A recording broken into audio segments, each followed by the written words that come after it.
Hi అండి, ఆవకాయ పచ్చడి కలుపుకుందాం ఈరోజు. ఇది నువ్వు పిండి, అంటే నువ్వు పిండి ఎంత తీసుకుంటామో ఆవు పొడి కూడా అంతే తీసుకుంటాం. దీంట్లో కారం ఏమి ఉండదండి, ఓన్లీ నువ్వు పిండి ఆవాల పొడితో మాత్రమే పెట్టుకుంటారు. ఇది నువ్వు పిండి ఇంత తీసుకున్నా నేను ఈ బౌల్లో. ఆవు పిండి కూడా సేమ్ తీసుకుంటా. ఇంకో ఆవాల పొడి కూడా సేమ్ ఈక్వల్ క్వాంటిటీలో తీసుకోవాలి. మిరపొడి వేసుకోము కాబట్టి. ఇది మెంతుల పొడి, జీలకర్ర పొడి నేను అందాజ వేసేసుకుంటా, దీనికి కొలతలు ఏం పెట్టుకోను. పసుపు,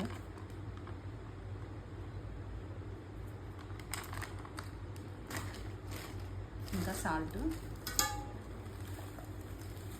ఎల్లిపాయలు, పచ్చి ఎల్లిపాయలు వేసి మొత్తం బాగా మిక్స్ చేసుకుందాం. ఇది మొత్తం మిక్స్ చేసుకున్నాం. ఇప్పుడు పచ్చళ్ళు వేసుకుందాం. పచ్చళ్ళు వేసేసుకొని దీంట్లో కోసం అని నేను కొంచెం పచ్చళ్ళు చిన్న చిన్నగా కొట్టుకున్నాం.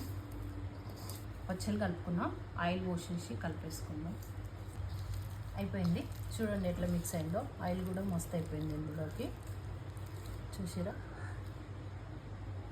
చూడండి టేస్ట్ ఇది ఎట్లా టేస్ట్ అయిందో. అన్నీ సరిపోయినాయండి, మంచిగా అయింది. నా వీడియో కనుక నచ్చితే లైక్ చేయండి, షేర్ చేయండి, సబ్స్క్రైబ్ చేసుకోండి. Thank you for watching.